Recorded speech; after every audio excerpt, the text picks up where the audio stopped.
미국이라고 하는 용광로 속에서 살았어요. 그러다 보니까 자기 뿌리를 잃어버리게 되었어요. 이거 뭐 한국 사람도 아니고 미국 사람도 아닌 거예요. 정체성의 위기를 경험하게 되었어요. 그래서 근래에 와서는 이제는 모든 백성들이 함께 살잖아요. 각민족이 함께 사는 다원화 시대. 이 다원화 사회 속에서 자기 언어와 문화와 전통을 지키며 살아야 한다고 합니다. 마치 여러분 샐러드를 먹을 때 샐러드 볼이 있잖아요. 그릇 안에다가 당근, 상추, 샐러리 뭐 갖가지 채소를 넣어서 그걸 섞어서 먹는 거예요. 그 샐러드 볼 안에 들어간 그 채소들은 자기의 맛을 잊지 않습니다. 상추 맛, 당근 맛, 샐러리 맛 다 자기가 가지고 있어요. 그러면서도 그 맛을 유지할 때 맛있는 샐러드가 돼요. 샐러드 볼 문화가 되는 거예요. 이민자들도 함께 모여 사는 사회지만 그 안에서 자기의 문화와 정체성을 간직하며 살 때 가치가 있다. 그래서 이제는 이민 와서도 우리 한국 사람으로서 코리안 아메리칸으로서 살아야 돼.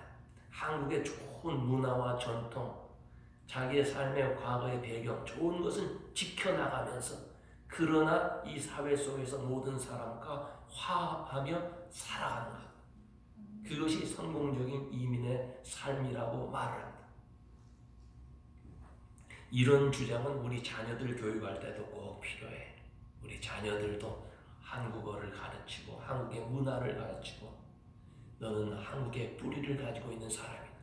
그러나 이 미국 사회에 와서 미국인으로서 참 모든 사람에게 좋은 영향력을 끼치는 아름다운 삶의 모습을 보이는 그런 자녀가 되어야 된다. 그걸 가르쳐야 돼. 우리 성도의 삶에도 이 말씀은 적용이 됩니다. 우리 성도들이 자기 이익만을 추구하고 욕심 채우려는 죄와 가득한 이 세상에 살지만 이 세상에 동화되지 아니하고 자기의 독특한 신앙을 지키고 아름다운 색깔과 맛을 지키며 살아갈 때 우리 성도들의 삶이 가치가 있는 것입니다. 그래서 여러분 바벨론 포로 시대 그때 에레미야라고 하는 선지자가 있었어요. 에레미야 선지자는 포로로 잡혀간 이스라엘 백성들, 유다 백성들에게 뭐라고 얘기합니까? 그때 거짓 선지자들이 꽤 있었어요. 거짓 선지자들이 여러분 하나님이 우리와 함께 하십니다. 하나님은 우리를 지키시고 보호하셔서 우리 고국으로 돌아가게 하십니다. 그러면 많은 사람들이 아멘, 내가 얼마나 좋아하는지 몰라요. 고국으로 돌아가야 돼. 그러나 에레미야는 그렇게 하지 않았어요. 여러분 하나님께서 이 땅으로 보내신 데는 포로가 되어서 이 땅에 와서 살게 하시면서 하나님의 깊은 뜻이 있습니다. 우리는 이 땅에서 시집도 가고 결혼도 하고 아이도 낳고 직장생활도 하면서 그러나 여기에서 아름다운 신앙의 모습을 지켜나가며 우리의 아름다운 그 신앙을 이웃에게 보여주어서 우리의 선한 행위를 이웃에게 보여주어서 이웃으로 하나님을 알게 하는 것, 하나님을 찾게 하는 것, 그것이 우리의 본분입니다 라고 외쳤어요. 그곳에서 신앙 지키며 살아간다는 것이 하나님의 뜻이라는 것을 외쳤어요. 그랬더니 에레미야를 감옥에 가두기도 하고 온갖 핍박을 다 했어요. 여러분 험악한 세상을 떠나는 것, 이것이 하나님의 뜻입니까? 이 세상 지금 살아가는데 우리가 이해할 수 없는 그런 죄악이 가득 찬 세상이 되었어요. 그러면 우리는 이 세상을 버리고 산속 깊이 가서 살아야 할까요? 미국 사회에서 이 알래스카도 아마 결정했을 거예요. 과거에 뭐 워싱턴, 오레곤, 뭐 다른 주도 그 동성 결혼을 다 허락을 했어요. 이제는 뭐 연방에서 허락을 하고 거기에 대해서 반대하는 사람은 도리어 그것은 불법이라고 해서 처벌을 하는 시대가 되었어요. 그렇다면 여러분 이 미국을 우리가 떠나야 될까요? 그걸 막 편하고 그런 사람도 미국 안 떠나더라고요. 미국 떠나야죠.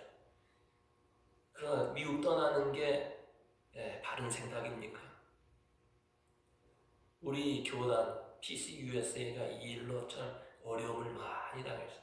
제가 섬기던 교회도 이 일 때문에 참 많은 어려움을 당했어요. 아무리 설명을 해도 잘 이해를 못하고 그래요. 미국 사람들 생각은 동성 결혼한 사람들, 그 사람들도 우리 옛날 전통 결혼식 한 사람하고 다 똑같은 대우를 받아야 된다는 거예요. 미국 사람들이 그것을 해석을 할 때 human right이라 해서 인권을 생각합니다. 그 사람들도 세금 내고 다 똑같이 사는데 똑같이 나중에 소셜 시큐리티, 메디케어 똑같이 혜택을 받아야 된다는 거예요. 그런 인권적인 면에서 그것도 인정을 해야 된다. 그러나 우리는 신앙적인 면에서 그것은 하나님의 뜻이 아니다. 그래서 우리가 그것을 반대하는 것 아니겠어요? 그래서 교단 안에도 미국 사람들이 교단이니까 이게 이렇게 분분해요. 이때 한인교회에서 이런 교단에 우리가 있을 필요가 있느냐? 그리고 반발하고 나가는 사람도 있었어요. 그러나 교단이 그런 아픔이 있다 할지라도 우리는 그 교단 안에서 우리의 신앙을 지키고 하나님께서 우리 교단에 우리 교회를 보내주신 그것도 하나님의 뜻이다. 그렇게 믿는 거예요. 그래서 제가 섬기던 노회, 저쪽 시애틀에 있는 노회, 노스 퓨제 사운드인데 요즘은 웨스트 코스트 노회라고 이렇게 이름을 붙였어요. 근데 그 노회에서 그걸 투표하는데 미국 사람들이 나와서 찬성하는 사람들 쭉 얘기하고 반대하는 사람들이 나와서 얘기하고 그걸 이제 토론을 하는 거예요. 그래서 제가 마지막에 나왔어요. 제가 여러분들 얘기를 다 들어보고 이제 결론하겠습니다. 하면서 왜 우리가 이것을 반대해야 되는지, 그러나 우리는 이 안에서 왜 우리가 우리 교단을 지켜나가야 되는지 아주 강력하게 외쳤어요. 그 자세한 내용은 너무 길기 때문에 다 말씀드리기 어렵지만 언젠간 기회 있으면 말씀드리겠어요. 그래서 우리 그 노회 안에 한인교회가 7개가 적은 수죠. 전체에 비하면. 그러나 숫자가 괜찮은 수예요. 저희 교회만 해도 대표가 6명, 목사님 3분에 장로님 3분, 그 6명 아니에요. 다른 교회, 물론 적은 교회들은 목사님 1분에 장로님 1분 그렇게 보시잖아요. 근데 표가 거의 50대 50이에요. 한인교회 교인들이 나가서 그거 전부 다 반대를 찍었어요. 그러니까 부결할 수밖에 없어요.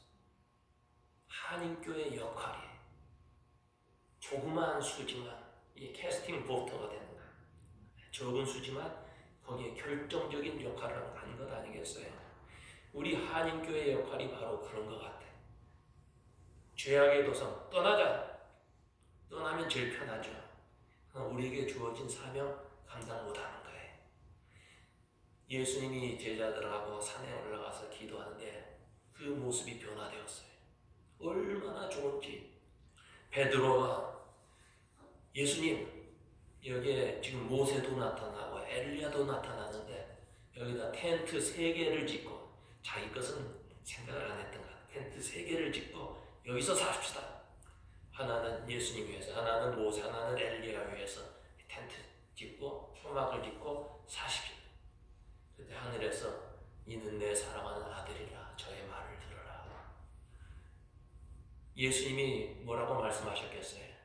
내려가자. 내려가면 죄악의 도성이에요. 그러나 하나님의 사람들은 죄악의 도성에 가서 샐러드 그 과일처럼 자기의 그 독특한 아름다운 신앙생활, 삶의 모습을 보여주며 영향력 있게 살라는 말씀.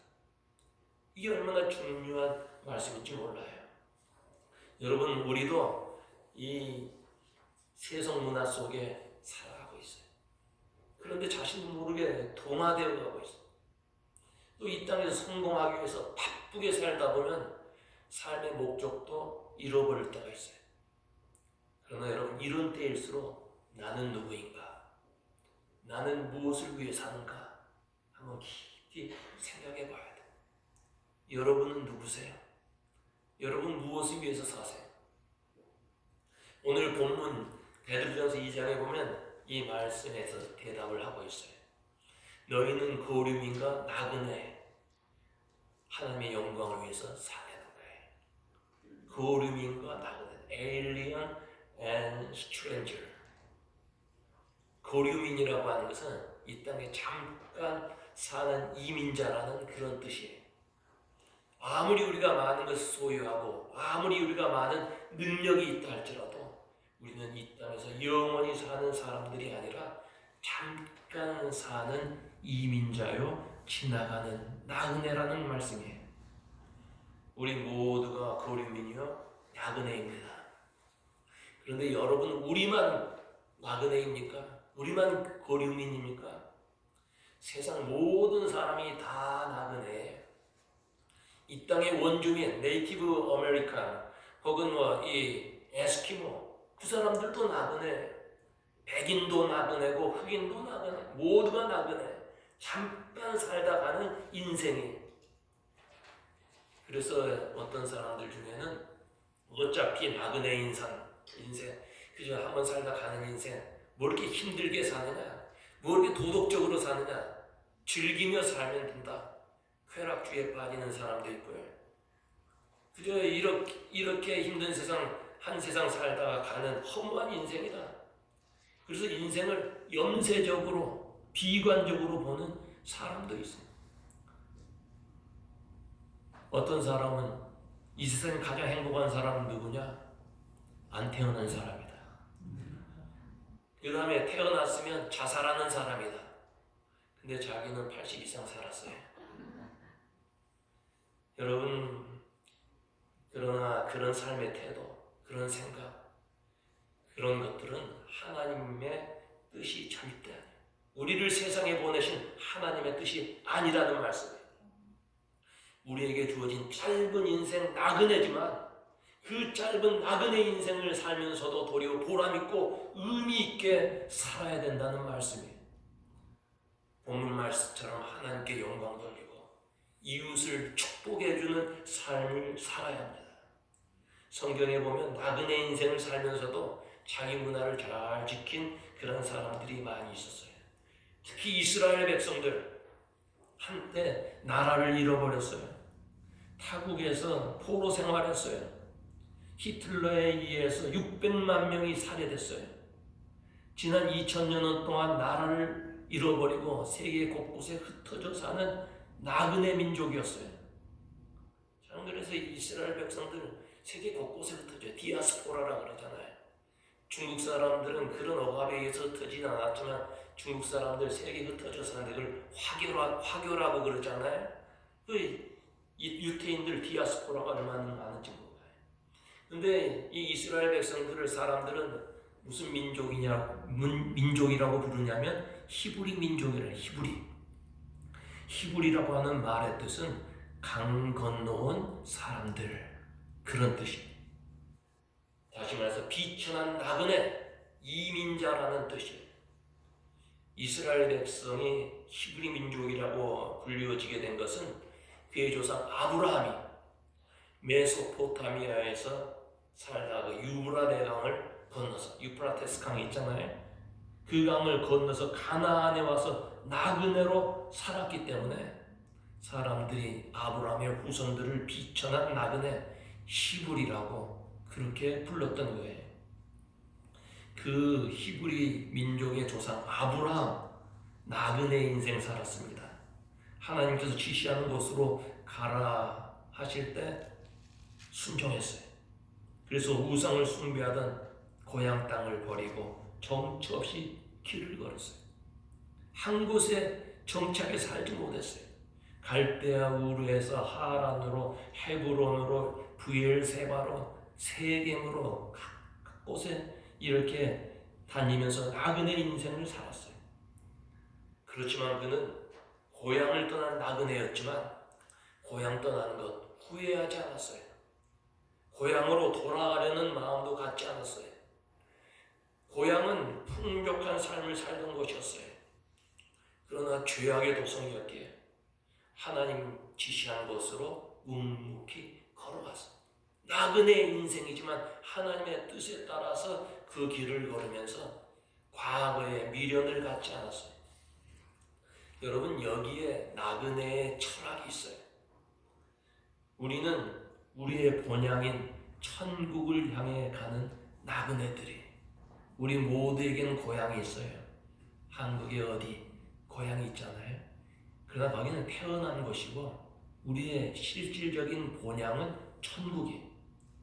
천국을 향해 나가는 우리들은 과거의 죄악된 삶을 그리워하거나 다시 돌아가지 아니하고 영원한 천성을 향해서 묵묵히 걸어가야 된다는 말씀. 여러분, 사실 고향은 좋은 곳입니다. 고향에는 부모 형제가 있고 정든 친구가 있고 아름다운 추억이 있어요.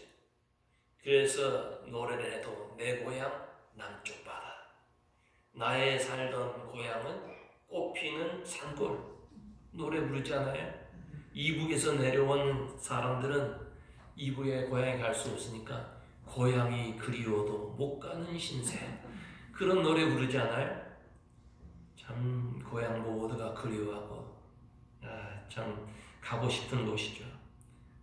우리가 나그네의 길을 걸어요. 고향을 떠나서 나그네의 길을. 나그네의 길은 고달픈 길입니다. 그래서 야곱이 험악한 세월 130년을 보냈습니다. 나그네의 길을 걸을 때 높은 산도 넘어야 하고 강도 건너야 되고 풍파를 또 우리가 맞이해야 돼요. 이 아브라함의 나그네의 삶을 살 때도 시험과 고난이 참 많았어요. 이방 사람들에게 공격을 받기도 하고 차별당하기도 하고 애굽으로 내려갔다가 죽을 뻔한 일도 있지 않아요? 아브라함 괴롭고 험한 나그네 길 걸었습니다. 아브라함이 어찌 고향이 그립지 않겠어요? 그러나 적과 꿀이 흐르는 가나안 땅, 천국을 향해서 나그네 길을 걸었던 것입니다. 그래서 이 아브라함은 나그네의 길을 걸으면서도 가는 곳마다 제단을 쌓고 하나님 앞에 예배했어요. 나그네의 길이지만 그 가는 여정마다 예배했다 그 말이에요. 하나님은 이런 아브라함에게 축복을 하셔서 그 후손 하늘의 별과 같이 많게 하시고 가나안 땅을 주시고 복의 근원이 되게 하셨어요. 여러분, 우리도 험악한 나그네의 삶을 살지만 천성을 향해 나가는 나그네인 것을 기억하시기를 바랍니다. 우리는 천국 가는 나그네. 비록 우리의 인생길이 힘들고 어렵고 이해할 수 없는 일이 있다 할지라도 천국 가는 나그네의 길 가운데 하나님 예배하며 그 천국을 향하여 나아갈 때 하나님께서 사랑하는 여러분들에게 놀라운 은혜를 부어주실 줄로 믿습니다. 예배를 소홀히 하면 안 돼요. 예배 가운데 하나님이 임재하시고 예배하는 가운데 우리의 심령이 새로워지고 더 믿음이 깊어지고 주와 동행하는 거예요.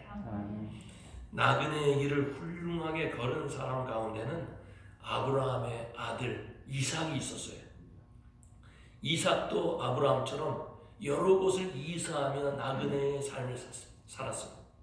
그런데 이 이삭의 특징은 뭐냐면 가는 곳마다 우물을 팠어요. 뜨거운 사막 지역에서 우물을 파는 일 결코 쉬운 일이 아니에요. 무슨 장비가 있는 것도 아니잖아요. 뜨거운 그 사막 지역에서 우물을 팠어요. 공을 들여서 고생해서 우물을 팠는데 물이 나오지 않을 때도 있었어요. 또 고생해서 우물을 팠다 할지라도 그 물 써서 물이 좋지 못해서 마실 수 없는 물이 나올 수도 있어요. 또 물이 나왔다 할지라도 금방 말라버릴 수도 있어요. 그러나 이삭은 그 가족들과 가축들을 위해서 계속해서 우물을 팠어요. 우물을 파서 시원한 물을 마시려고 하는데 지역 사람들이 와서 이것은 우리 땅이다, 우리 우물이라 하면 그렇게 힘들어서 판 우물, 그 지역에는 생명 같은 곳 아니에요. 생명 같은 생명수 물이에요. 그러나 싸우지 않냐고 양보했어요. 그리고 가서 또 다른 우물을 팠어요. 이삭은 힘들여서 판 우물이라도 남이 원하면 양보하고 또 다른 우물을 팠던 화평의 사람이었어요. 우리 예수님께서 산상보훈에 화평케 하는 자는 복이 있나니 저가 하나님의 아들이라 일컬음을 받을 것이요. 화평케 하는 사람은 하나님의 아들이라 했어요. 예수님은 하나님의 아들이에요. 예수님은 어떤 분이에요? 화평케 하시는 분이에요. 하나님과 우리 사이에 화평케 하시는 중보자였어요. 우리와 우리 이웃 사이를 화평케 하시는, 세상에 평화를 주시는 우리 주님이에요. 그런 면에서 이삭은 나그네의 삶을 살면서도 주님처럼 평화를 이룬 사람이었어요. 우리도 나그네의 길을 걸으면서 평화를 만드는 사람, 피스메이커가 되어야 돼요. 기억하십시오. 피스메이커가 돼요. 트러블 메이커가 돼서는 안 돼요. 피스메이커, 평화를 만드는 사람. 평화를 만들려면 이기려고만 하지 말고 질 줄도 알아야 돼. 어떤 사람은 자기 자존심 세워가지고 분명히 잘못된 것인 줄 알면서도 끝까지 주장하는 사람. 그리고 이기는 줄 알아요. 이기는 게 아니에요. 이기려고 하지 말고 질 줄도 알고 가지려고만 하지 말고 포기할 줄도 알아요. 그래야만 평화의 사람이 될 수가 있어요. 오늘 12절에 보면 나그네의 삶을 사는 너희에게 너희가 이방인 중에서 행실을 선하게 가져 너희를 악행한다고 비방하는 자들로 너희 선한 일을 보고 하나님께 영광을 돌리게 하라. 이것이 인생의 목적이에요. 이삭처럼 이웃에게 선한 행실을 보여서 하나님께 영광을 돌리는 삶을 살아. 나를 높이고 나를 자랑하기 위해서 사는 게 아니라 하나님의 영광을 위해서 살는 거예요. 하나님을 높여드려. 하나님을 높여드리면 하나님은 우리를 높여주시는 거예요. 내가 나를 높이려면 비천한 자리에 넘어져요. 하나님께 영광 돌리며 살아야 돼요. 나그네의 삶을 모범적으로 산 사람 중에 또 한 사람은 이삭의 아들 야곱이 있습니다. 야곱은 여러분들이 아는 대로 욕심이 많은 사람. 사냥하고 돌아와서 몹시 시장한 그 형 에서에게 팥죽 한 그릇 주고 장자의 명분을 샀어요.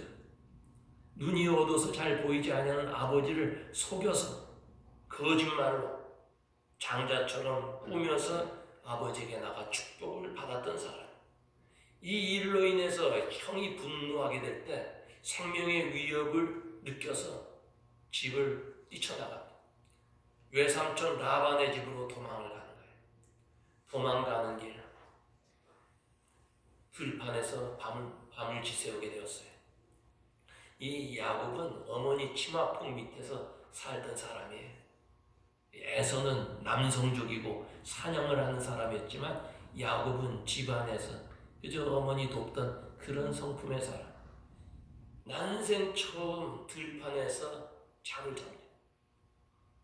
돌을 베개 삼아서 하늘의 별을 바라보면서 얼마나 외로웠을까요? 얼마나 두려웠을까요? 몹시 고독했어요. 맨손으로 도망쳐 나왔어요. 앞으로 무슨 일이 일어날지 모르는 막막한 상황이었어요. 여러분, 오늘 우리 가운데도 미국에 와서 살면서 여러 가지 힘들고 고달프고 외롭고 지치고 남몰래 눈물을 흘리는 때도 있었을 줄 압니다. 앞이 막막하고 두려운 사람도 있을 줄 알아요. 그런데 여러분, 이런 야곱에게 하나님께서 나타나셨어요. 꿈속에서 나타나셨어요. 하늘과 땅의 사다리가 천사가 오르락내리락. 이 말은 뭐예요? 내가 너와 늘 함께 있겠다. 늘 너와 교통하겠다. 그리고 내가 너와 함께 있어 내가 어디로 가든지 너를 지키며 너를 떠나지 아니하리라.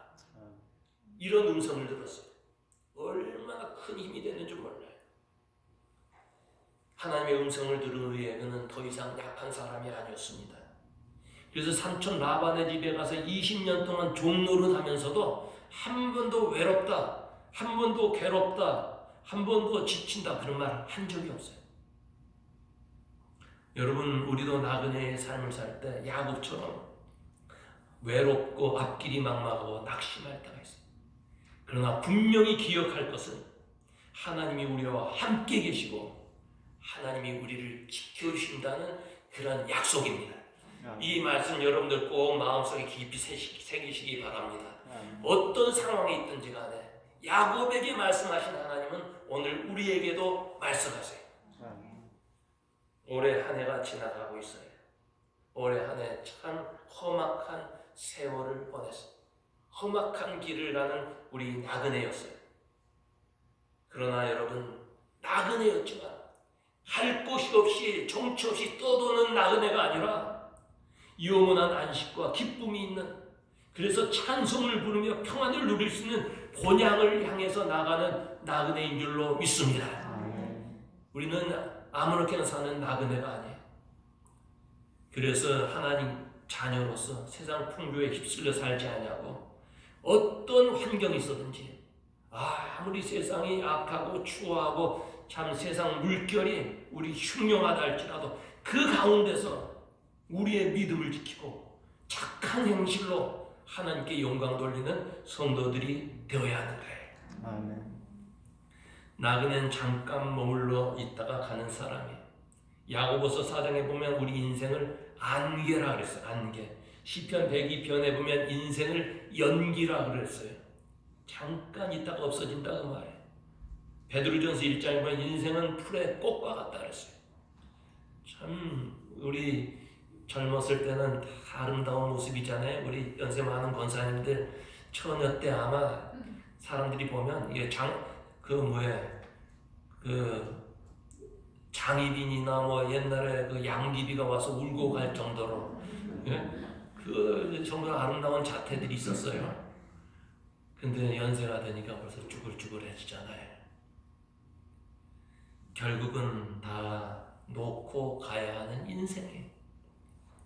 그러나 여러분, 나그네 인생 마치고 하나님 앞에 섰을 때 하나님은 그의 자녀들 눈에서 눈물을 씻어주시고 다시 사망이 없고 애통하는 것이나 곡하는 것이나 아픈 것이 없는 천국으로 인도해 주실 줄로 믿습니다. 그래서 우리 예수 믿는 사람은 그 나라가 있기에 삶에 소망이 있고 인생이 허무하지 않는 것입니다.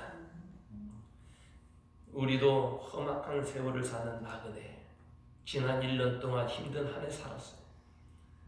그러나 우리는 본향이 있는 나그네에게 아브라함처럼 나그네의 길을 걸으면서 하나님 앞에 예배하는 것을 그치지 않아. 야곱처럼 두려워하거나 외로움 속에 살지 않으려고 하나님이 나와 함께 계십니다. 이삭처럼 이웃에게 사랑을 베푸고 양보하고 평화를 만들어가는 그런 성도들이 되어서 그런 자들에게 부어주신 축복을 사랑하는 우리 교우들이 다 받아 누리는 놀라운 은혜가 있기를 주의 이름으로 축원합니다. 하나님 아버지, 은혜 감사합니다. 오늘 주 앞에 나와서 예배합니다. 한 해 동안 험악한 나그네의 길을 걸었지만 주님이 매 순간마다 동행해 주셨고 또 오늘도 주 앞에 나와서 기쁨으로 예배하게 하시니 감사합니다. 천국 본향을 향해 나가는 그 길에 넘어지거나 쓰러지지 아니하도록 주님께서 힘주시고 또 넘어졌을 때 주의 능력의 손으로 저희들을 일으켜 세워주셔서 주와 함께 기쁨으로 인생길을 걷는 우리 모든 교우들 되게 하여 주시옵소서. 감사하고 예수님 이름으로 기도하옵나이다. 아멘. 384장 찬송하겠습니다.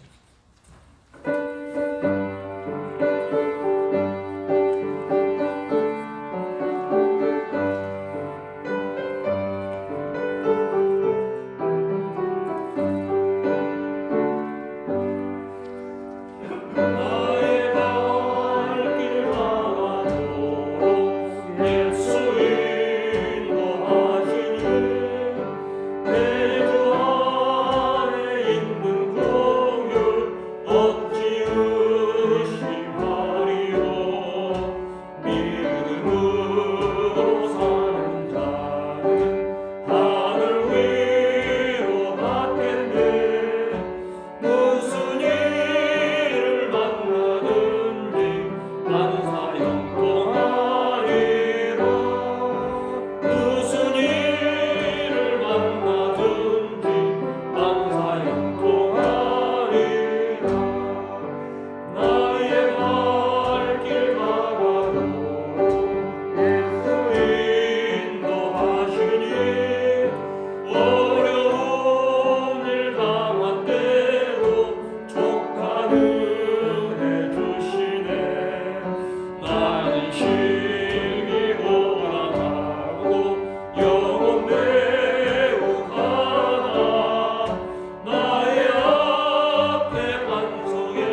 영혼 찬송하겠습니다.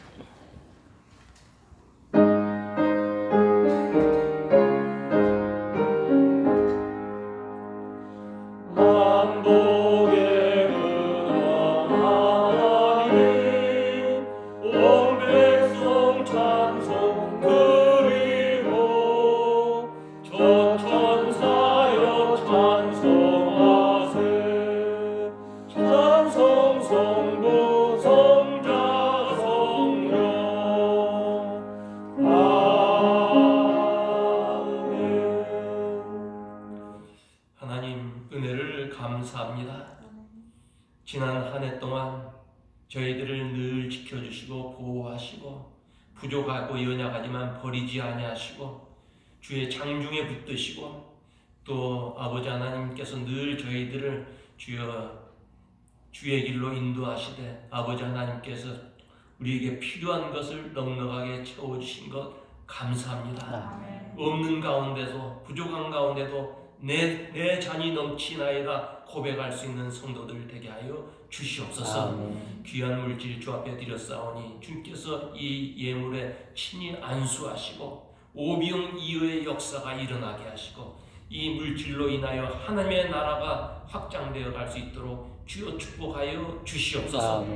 사랑하는 성도들의 직장과 사업의 복을 주시고 팬데믹으로 어려운 가운데 있사오나 피할 길도 열어주시고 아버지 하나님 없는 가운데서 더 채워주시는 하나님의 놀라운 은혜를 체험케 하여 주시옵소서.